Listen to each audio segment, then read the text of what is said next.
From the heart of Dubai, where tomorrow is being built today, to the world. Welcome to the CTO Show with Mehmet. Here, we redefine technology and reimagine possibilities. With Mehmet, delve into the riveting realms of AI, cybersecurity, and digital technology. Experience the thrilling highs and lows of startups. Immerse yourself in the spirit of entrepreneurship and witness the future of business innovation being written in real time. Now, without further ado, let's tune in and explore the future. Hello and welcome back to a new episode of the CTO Show with Mehmet. Today, I'm very pleased joining me, Prashant Agrawal. Prashant, the way I love to do it is I keep it to my guests to introduce themselves and tell us a little more about their journey, their background, and what they are currently up to. But just a hint for the audience and kind of a teaser, we're gonna talk about something cool, interesting, which is AI, marketing, and everything in between, and what Prashant is currently doing in that space. So, Prashant, the floor is yours. Thank you. Thank you so much, Mehmet, and thank you so much for having me.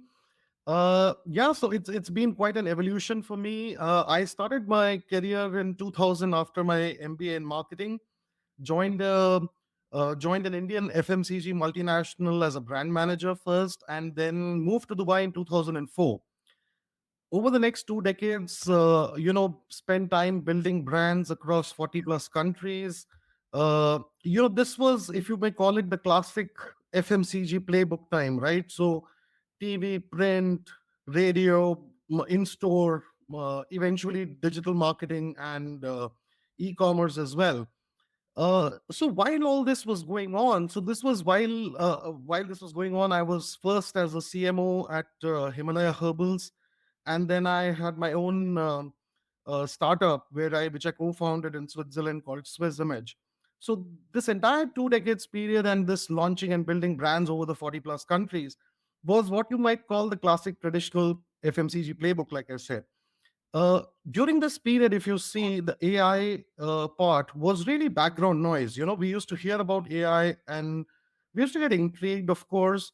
It was more in the space of, Terminator coming into our lives. We never thought really, that it's going to be really in our lifetimes anything important or relevant for business. Of course, all of this changed with the ChatGPT moment, as it's called now, in late 22, when all of us suddenly said, "Hey, what's going on here?" And when I saw the ChatGPT coming in, and then the rest of the LLMs, like everyone else, I started playing around with them more for fun. Really, still not very sure of what really business value this could have, not have, but it was more out of intrigue, curiosity, more than anything else. But very soon I realized that this is, for me personally, becoming I'm getting more immersed in it with started taking a bunch of courses and reading a bunch of fundamental books on AI, first understanding the fundamentals of how the technology is evolved and developed and what is the technology about, and then eventually starting to get hands-on experience with these AI tools. And more than anything else, trying to figure out that, okay, so this is the job that I've been doing over the last 25 years as a marketer. And we keep talking about these tools that have come out and they can do this fantastic things, but are they really able to solve the problems that I have encountered in my business work? So it was more, I'm not a technologist trying to figure out what a tool does as an application. It's more that I'm a marketer who's found technology to solve real life problems as I have encountered them. So that's really where my interest in AI came in, as a business person, as a marketer, more than anything else. Like a great introduction and a lot of thought-provoking points you shared with us, Prashant, today. And of course, I will try to deep dive as much as possible. Now, you mentioned about when you saw, and I like the way you called it, the ChatGPT moment. Of course, it is the ChatGPT moment, indeed. Um, but you know things have changed very fast, like fast forward now 2025, Yeah. It's been like 2 years and a half almost since we saw the first, ChatGPT coming in November 2022.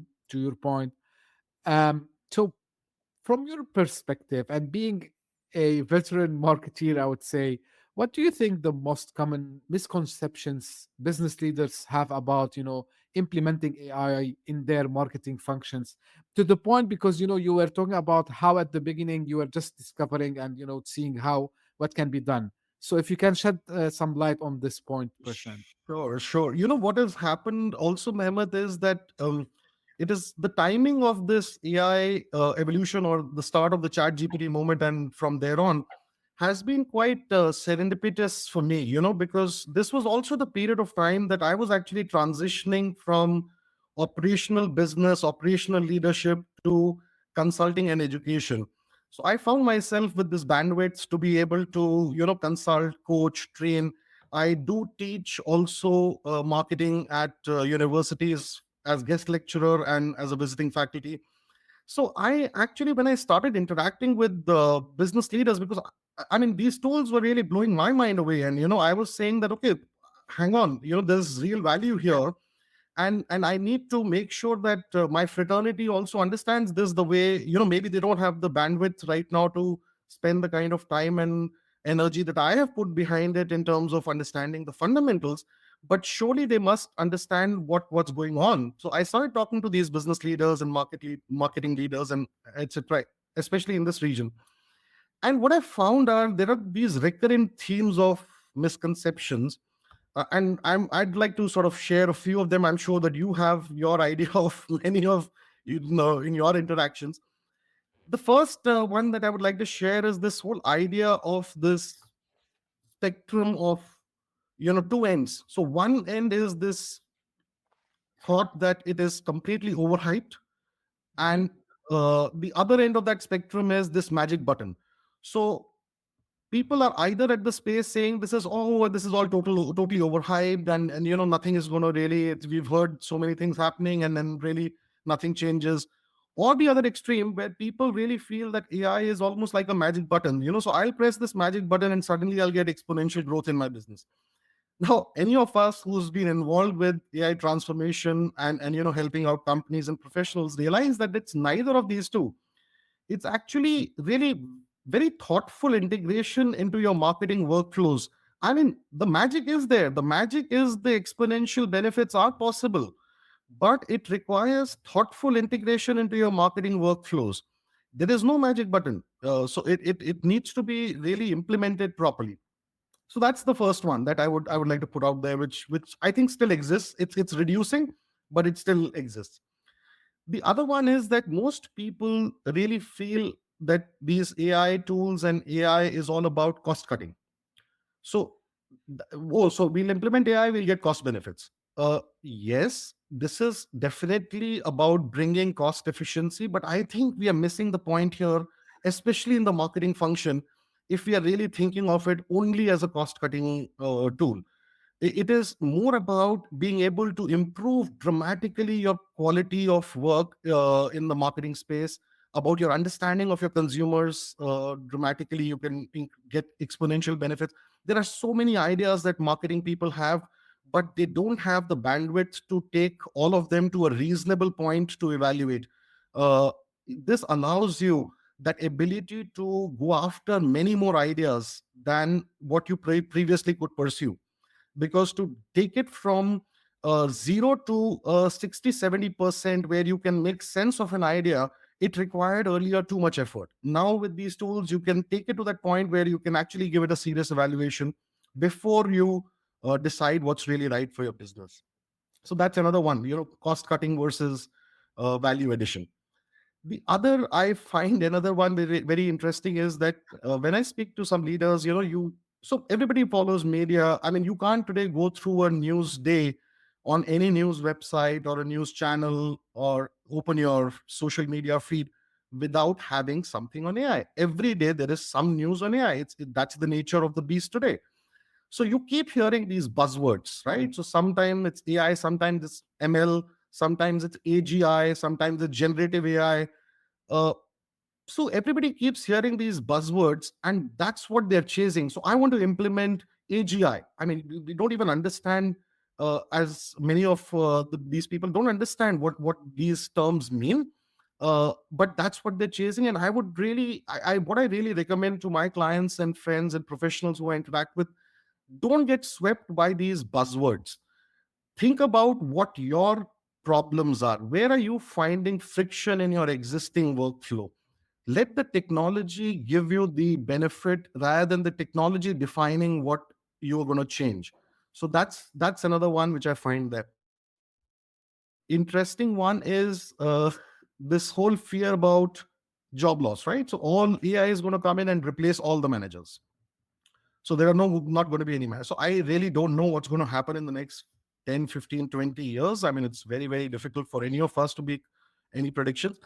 I can really come to this conclusion, as I have in the last a few months, years, is that what Rob Thomas said is probably the most accurate in this, is that AI is not going to replace managers, but managers who know how to use AI are definitely going to replace managers who don't. So I totally believe in this now.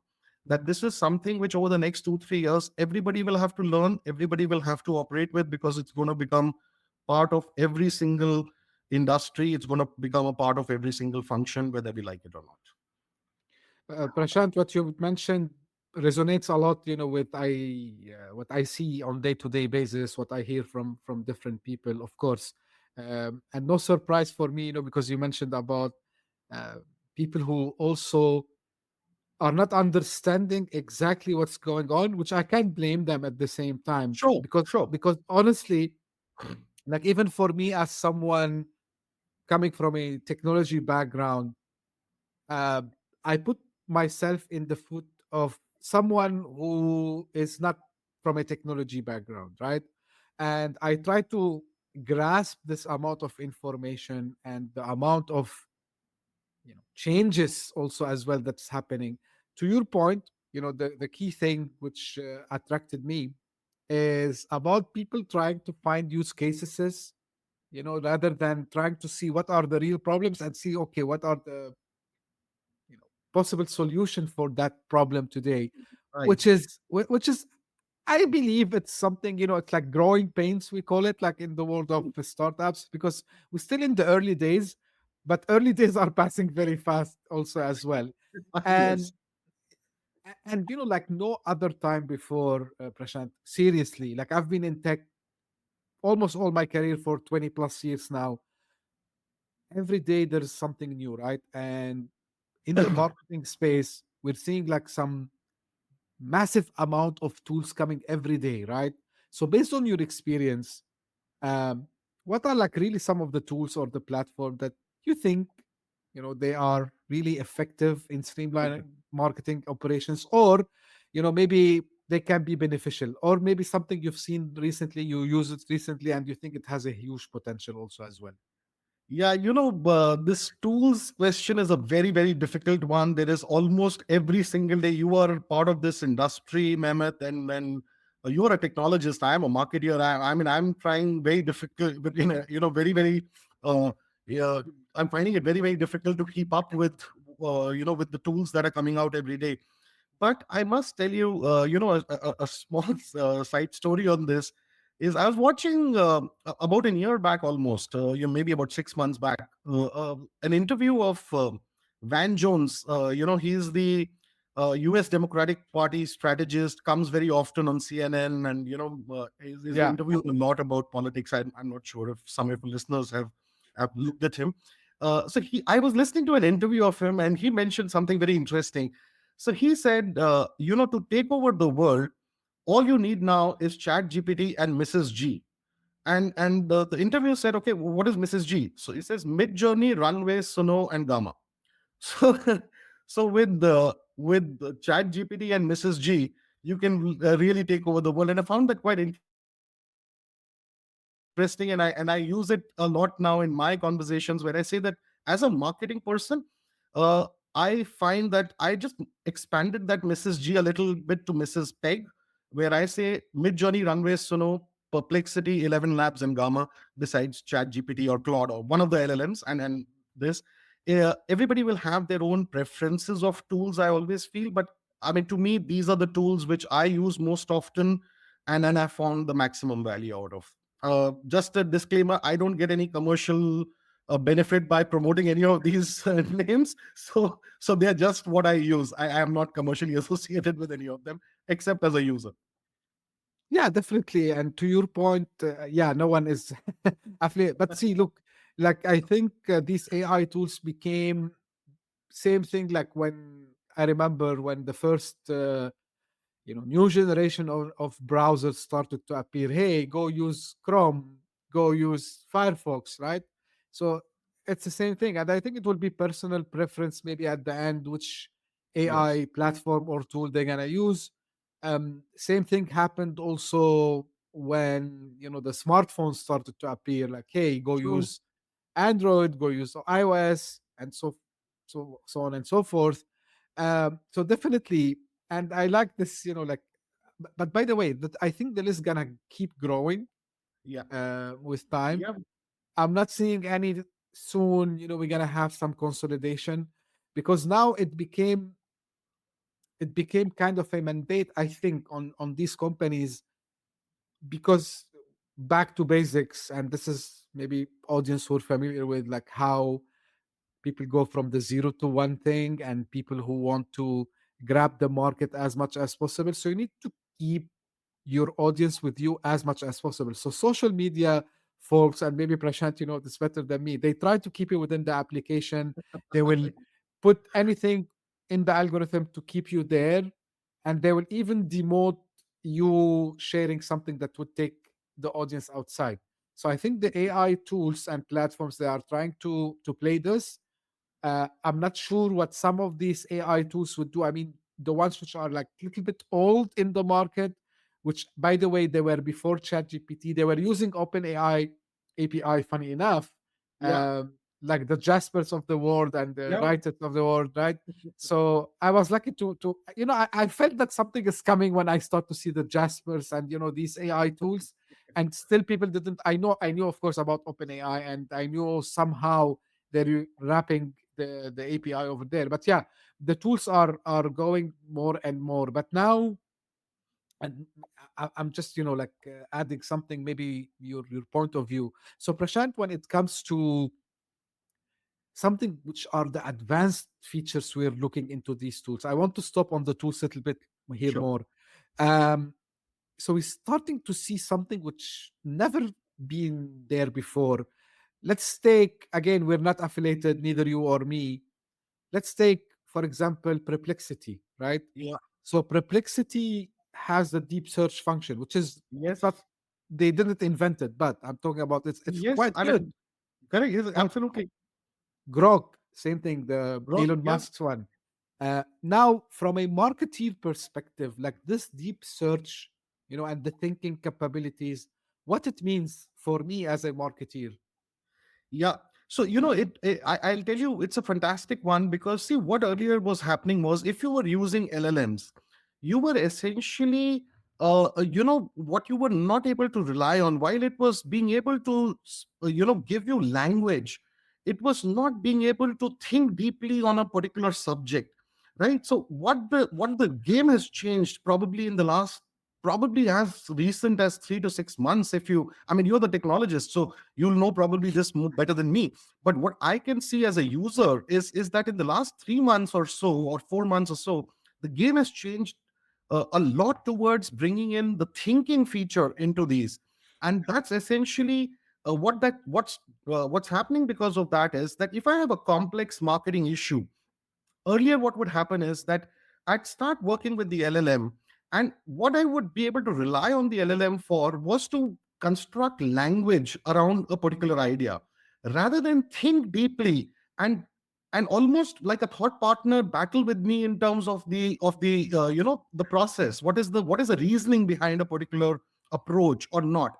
And we were, I mean, many of us were really using the prompt engineering, like chain of thought reasoning pattern to sort of get the LLM actually to think a little bit more before responding. But with these reasoning models which have come out, and you're so right about this, the models, I mean, look at what's happened just in 2025. I mean, we started the year with this big bang of DeepSeek, and then you've Grok 3, and then you've Claude 3.7, and I mean, it's extremely difficult now. It's almost like a race happening every week for a new model from one of the guys to come out, and then that's better than the other one. So the way I, as a marketer, use this is essentially when I have a marketing problem and I have a thinking issue, I actually create a prompt and I put it across on all the three or four main LLMs that I use. I see the kind of responses, and I do this a few times. Okay, so not just with one prompt. I do this maybe 2 3 times with different prompts. I see the kind of output I'm getting. If I'm finding one particular LLM giving me better reasoning, better thinking process on a particular topic, then I actually end up using that for that particular marketing problem than the other one. So this is probably how we are making the most sense of it as a marketing user. In terms of the improvement on these. You spoke about perplexity. It's amazing. Today, if you want to make a very detailed report, see what would happen earlier is if I had to do research, typical start point would be Google, right? I mean, you Google something and you start getting some data and inputs in, and then you had to click on these different links, and then now you can actually pretty much from zero. So I had a very interesting case which I was discussing with somebody in the US, where they were looking at expanding retail. They have a business in uh, automotive repair and maintenance, and they're looking at locations, or how to decide on locations on this. And this was a friend actually, so I was almost sort of trying to explain to this person how to use AI and this. And I have absolutely no understanding of the automotive maintenance retail store market in the US. And we sat together on Perplexity, and we started out from zeros, building slowly the thing. And by the end of it, this person who is from that industry, they said, it's amazing. I'm in this industry sitting to do this kind of work, and I'm doing this alongside a person who actually has not much of an understanding of that region's business. But because I understand how to prompt the AI, we in few minutes or in half an hour, we were able to reach something which this person found of immense value in the presentation that that person was going to make to the board. Right. So, Prashant, on this point, like it's like kind of philosophical, I would say, for me. Um, I think the first phase of knowledge sharing was the internet, of course, and Sure. Google came. Of course, there were like search engines before, but their way of organizing the internet Data data, was not, yeah. right? But now, because you just mentioned this, and I was thinking, this is why like it took me like a couple of seconds thinking about what you just mentioned. Like how abundant is knowledge now with these LLM tools, right? So imagine, and the nice thing, you don't have to read. Again, like this is this philosophical discussion, because imagine now, because even you can ask Perplexity, Grok, even ChatGPT. They gave the OpenAI, they give the access for their deep search reasoning also as well. And the nice thing, you don't even have to read. You can listen to it, right? So, Yeah, yeah. Now with the voice enabled features, I mean, you don't even need to read. yeah, it's so it's fantastic. Now, coming back to reality, um, from your perspective, you've done this as a practitioner, you've done this as an educator. What do you think? Let's say I'm new to this field, or maybe I've been some time. So, what are like the new, I would say, skills, critical skills that I need to develop to make sure that I'm working effectively with these AI systems and tools? Oh yeah, this is Mehmet, is something which anybody who is in the, I mean, why only people who are like me in the education consulting field, or I mean any of us who are involved with the next generation, whether as parents, whether as seniors in a family, trying to guide the younger generation on what they should be skilling up on. Because I mean, what this reminds me is a quote from one of these Nobel laureates, right? Niels Bohr, if I'm not wrong, who said that uh, uh, prediction is very difficult, especially about the future. right? So so essentially what you're saying right now is we are looking to the future and trying to identify what are these skills that probably people will require over the next few years. Very difficult to predict what will be required in the next, again, in the 10, 15, 20 years, but what you require now today, and even that is something which I'm not sure that a lot of people are paying attention to, and they must, is what I would call data literacy. You Hmm. don't need to be a data scientist. No, nobody is asking you to become a data scientist overnight, but you need to understand data. Because a lot of this value that we can generate from these tools comes from the kind of data that we provide it, the kind of information that we are wanting analyzed. Why are we wanting that analyzed? So having a sense of some kind of data literacy, to be able to question insight. So if AI throws something at you, you can't just take it at face value. You should be able to question that data point, and you should be able to, interpret that in a certain way. So that kind of data literacy is something which I feel is a critical skill going forward. One thing which has emerged definitely in terms of usage of AI tools, and I feel that everybody will be using AI tools sooner than later, is what I call prompt engineering competence. So there is a way to deal with AI systems. So when I work on a chat GPT, you may be having a chat GPT, I may be having a chat GPT, and I've had these conversations with multiple clients, multiple people, professionals. They say, but I also use chat GPT. My chat GPT doesn't give me the same kind of response that your chat GPT gives. I said, the model is the same. It's not that I'm using some different model and you're using a different model. There is a way to prompt and play and guide the AI model in a certain way to be able to generate the best value out of it. So I think more and more what will sort of discriminate between somebody who's good at this job and not good at the job is going to be the ability to deal with these AI systems and to be able to guide the AI system towards the kind of output that we're looking for. One very other important thing I really feel is, you spoke about knowledge, right? So knowledge is becoming abundant, it's becoming cheap, it's becoming available. It's no longer about knowledge. It's about, or even not even about problem solutions. I mean, we are now talking about, you give a problem, you'll get a solution, probably, again, sooner than later. It's about figuring out what problems to solve, right? So as a business person, if I'm not clear, I can keep throwing problems at the AI tool, and lo and behold, it will keep solving it. But it will if there was information overload earlier, in we used to speak about information overload earlier, we are going to have solution overload now, where you have so many solutions but you don't know, why did you ask for so many solutions? Was it really important for your business? Have you taken the effort of identifying the problems that you want to solve or you must solve, and addressing those through the AI solutions, rather than just because the AI solution. Very interesting side note again. I often mention, we try and compare. We have this habit of anthropomorphizing AI, right? So we try and talk to it like a human, and we start imagining it like a human. There's one big difference between AI and a human. After a point, a human will tell you no. I mean, whoever it is, it's your assistant, it's your colleague, it's your supplier. AI doesn't know how to say no.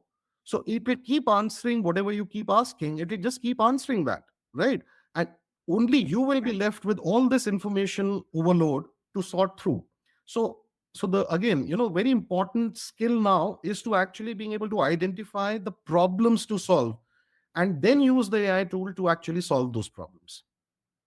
Right. Now, you mentioned something, Prashant, about people a couple of times, and I've seen it, by the way, but maybe you can shed some light. And this is for maybe the leaders, I would say, this question.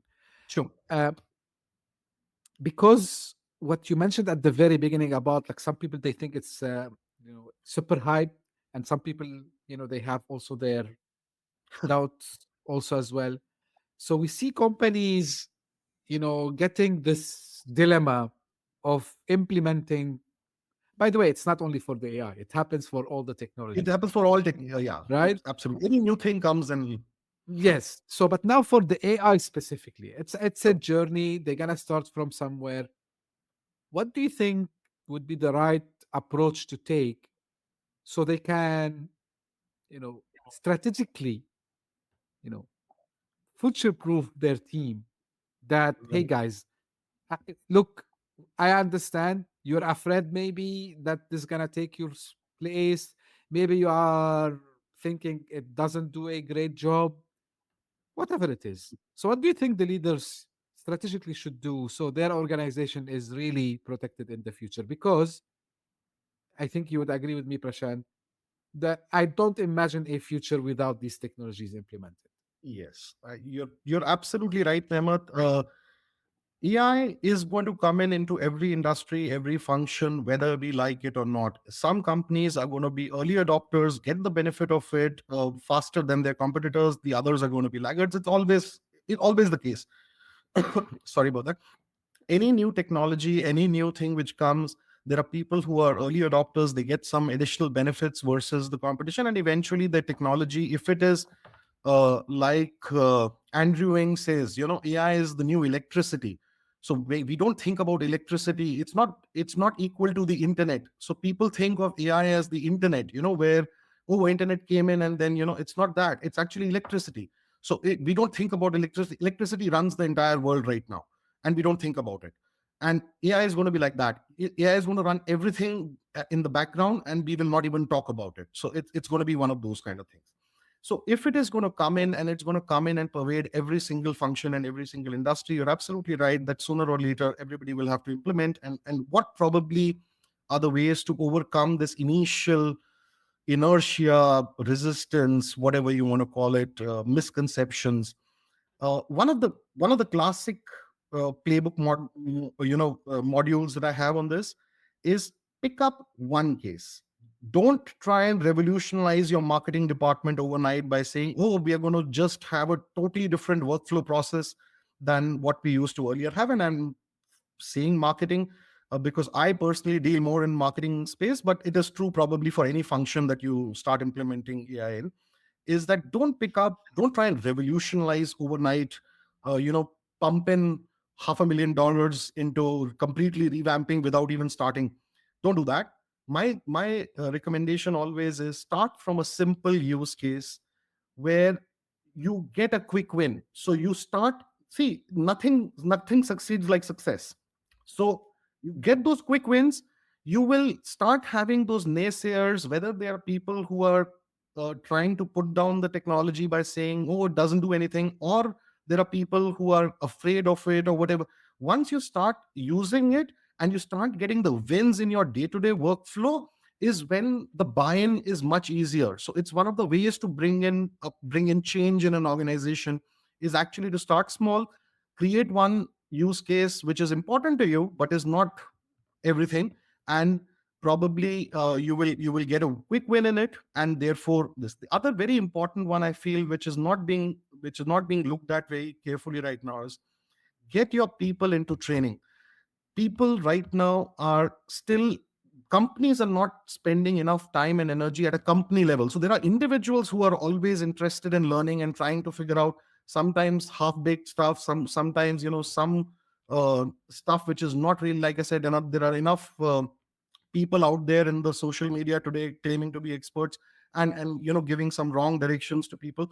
So organize proper training workshops with people who are from the industry. There are people who are technology experts, who are business experts, who can be brought in. Organize simple training programs, get your people started.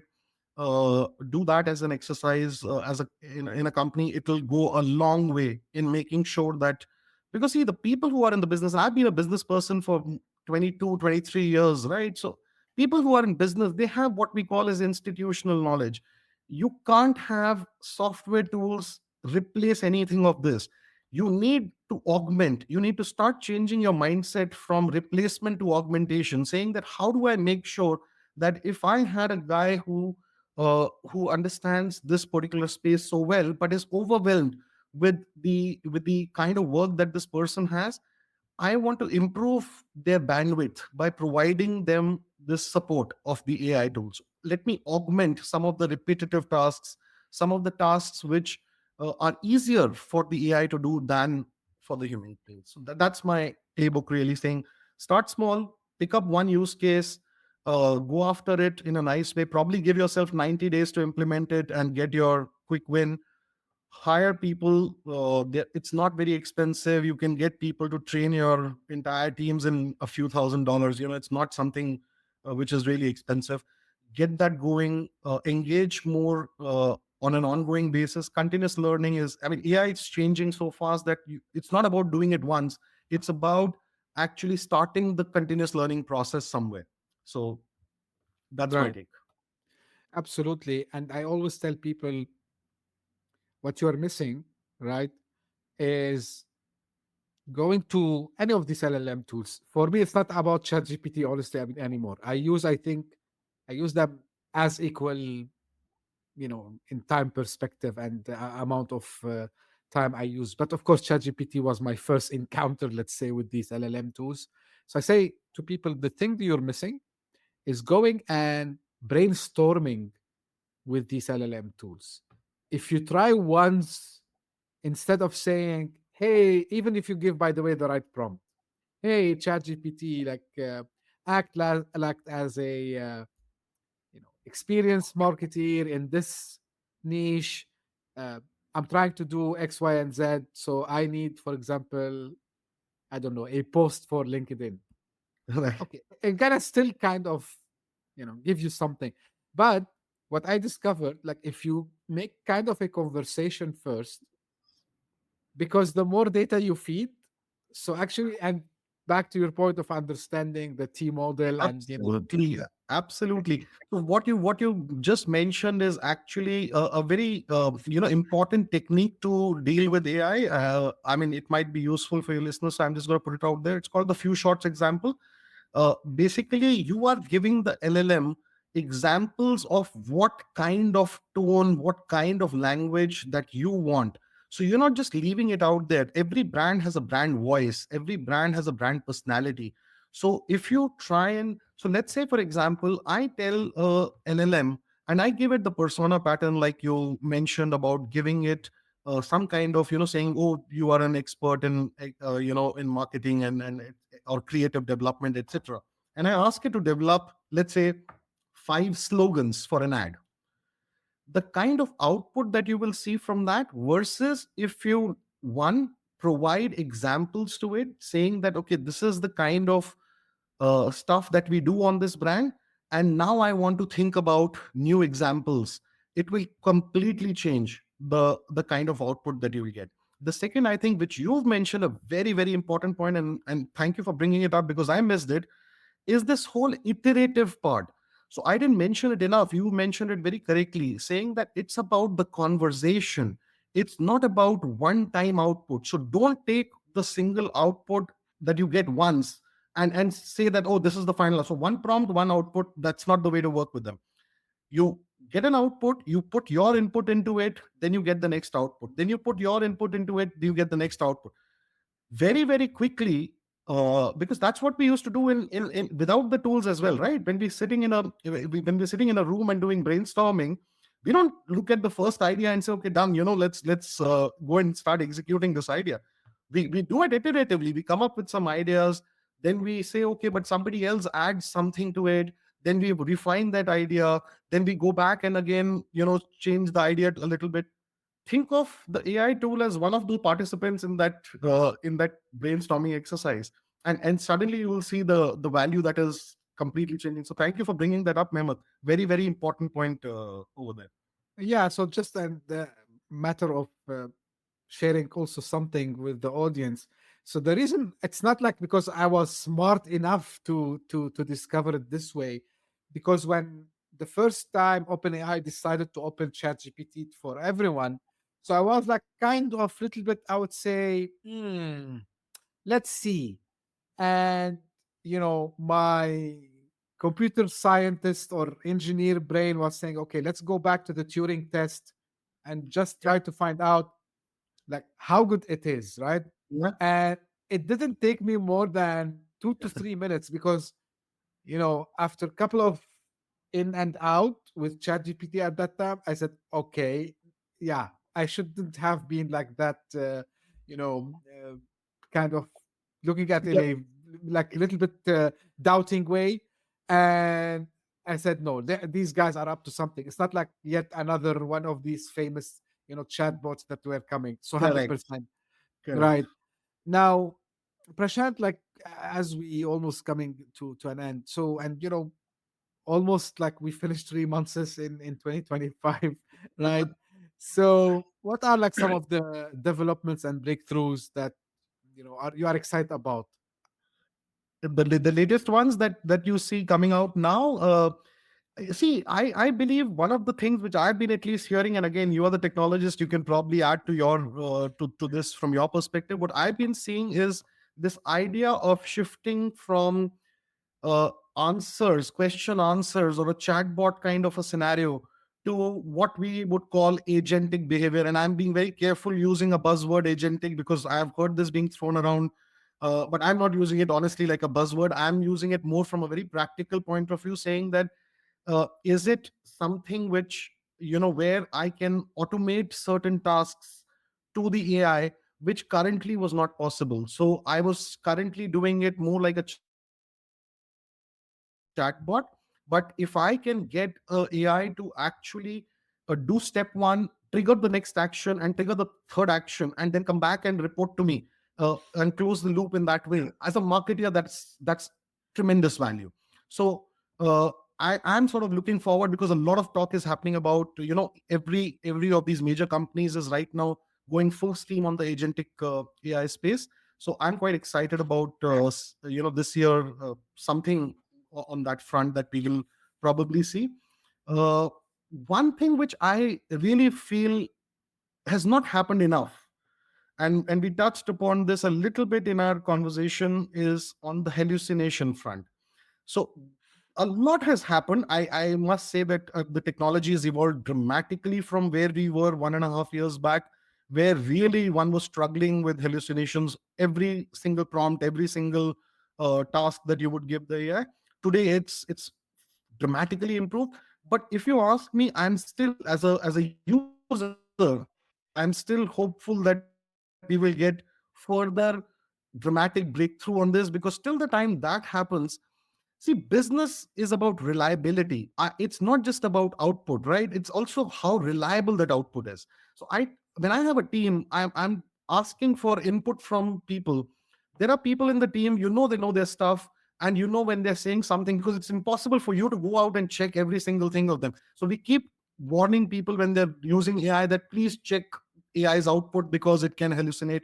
We keep saying this as a disclaimer, but really, in terms of usage, uh, the trust and the reliability from business would come in a lot, if the companies which are working behind this are able to further do good work on this, and improve the software and the back end enough, in terms of the whether it's the number of billion parameters that they are trained on, or whether it's faster chips, or whatever goes behind under the hood, to get these models to be more reliable. So I'm sort of looking forward to that in 2025. Right. So just because you asked me from my technology, aspect, agentic AI or AI agents, as people likes to call them, I think, and I was lucky enough to predict that this will be the next wave, even in 2023. By the way, because I was following multiple open source projects trying. So their aim was trying to let couple of LLMs talk to each others, and this is where the whole idea come up from. But of course, we saw like breakthroughs, and I'm believing we're gonna see more breakthroughs in that domain. And it's going in parallel with what some people are calling, we are very close to AGI, which is artificial general intelligence, which is like meaning a machine can have the same intelligence as a human. Right. We're close. I believe we are close also as well. I believe we are close. Yeah. And for the hallucinations, so I think a lot of things happen, but I think, yeah, to your point, there is a lot of breakthroughs expected. So the first, it's so this is the nice thing about the AI. It was deployed, people immediately, the people who deployed it, and I mean by OpenAI and Google and Anthropic and all these companies, they figured out fast that yeah, so there's a problem with hallucination. So they start implementing the trivial augmented reality, so this is the what they call it, RAG.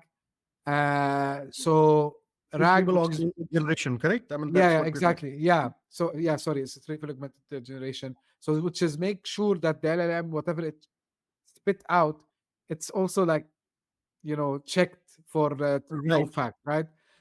But again, we're going into spaces which even me as a technologist, like now, and it's funny enough, I remember when I started the podcast, ChatGPT just came a couple of weeks ago, right? So not many people still knew about it. And when I asked one of my guests, hey, like, what's your expectation in this field in the next decade? Imagine I'm asking next decade. Now Right. I don't dare to ask more than 6 months. Correct. Absolutely. I mean, today to actually track everyday news on AI, because you have one model coming out and it claims to be the best, and it is the best, and because people check it, and in 5 days time you have a better model from another company coming out which is better than this one. So you're absolutely right that to imagine something beyond 6 months today is really I don't know how to even do that. Yeah, some people, the skeptics ones, of course, they say, yeah, but like a lot of companies appeared and disappeared very fast. I say, this is good. This is not Yeah. bad because Yeah. what made Silicon Valley good, some people they agree, some people they don't agree, you know, fail often fail fast, right? So you have to Yeah. fail very fast. Yeah. And we saw the example of this human, the pin thing that Yeah. HP bought them. I said, okay, so what's wrong? These guys What's wrong? tried, Yeah. it didn't work. Absolutely. And we are living in the AI age, which everything should happen fast. So either we have a fast what I call it validation of ideas. Why we need to wait 2 3 years until we understand like, if something gonna work or not? We should understand Right. much faster than this. But anyway, Right. this is a discussion for another time. Yeah. Prashant, I really enjoyed the discussion. Before I let you go, I want you to share with the audience where they can get in touch and find about what you do. So thank you very much. Remember, that was a very interesting conversation for me as well. I mean, I like I said, I'm a marketeer who looks as tools as solving real world business problems. You are sitting on the other side of the table as a technologist who's helping us get these different tools through your career in technology. I think it's a beautiful conversation because the more we understand each other, I think the better it is for the kind of output, the kind of real world value that gets generated, because we need to understand what are the technological Absolutely. limitations. As marketers, as users, we can't expect the tools to do everything for us. We need to understand that it is evolving, and we need to start making use of the current capabilities of that the technologists like yourselves have provided us. And similarly at your end, maybe hearing out from a user, and a marketer, that what really are we valuing, what are we looking at, because we need to solve those real world business problems to using these tools. So great, amazing experience talking to you as well. Really enjoyed it. People can, the best way to connect with me is on LinkedIn. So maybe if you can, I don't know if you have my LinkedIn ticker there, just put my LinkedIn profile there, and that's the best way for people to reach out to me. Drop me a DM. I come back very very quick. I'm quite responsive that way. So uh, please drop in your line, and I would be very happy to engage with any of your listeners. Great. Thank you very much, Prashant. And yes, as you said, I will make sure that the link to your LinkedIn profile will be available in the show notes. If you're listening on your favorite podcasting app, you will find that in the show notes. If you're watching this on YouTube, you will find it in the description area. Again, Prashant, I really enjoyed the discussion with you and it was very beneficial. I learned also a lot of insights from you also as well. And this is how usually I end my episodes. This is for the audience. If you just discovered this podcast by luck, thank you for passing by. I hope you enjoyed it. If you did so, give us a thumb up, subscribe, and share it with your friends and colleagues. And if you are one of the loyal fans who keep coming again and again, thank you for doing so. And thank you for all the support that you have provided to the CTO show very recently, as I'm sharing in the recent episodes. You helped the CTO show to really go to the next phase of success, having the podcast, trending in multiple countries at the same time in the top 200 charts. So this is have been unseen before. Also for having the CTO show with Mehmet listed as one of the top 40 most listened business podcasts in Dubai by FeedSpot. So thank you very much for your support, and I really appreciate all your suggestions, questions, and any uh, thing that you sent to me. So I really appreciate it. And then again, as I say always, stay tuned for a new episode very soon. Thank you. Bye bye. Hit that subscribe button, share the show with your tech-savvy friends and fellow entrepreneurs, and leave us a review on your favorite podcast app. Your support means the world to us.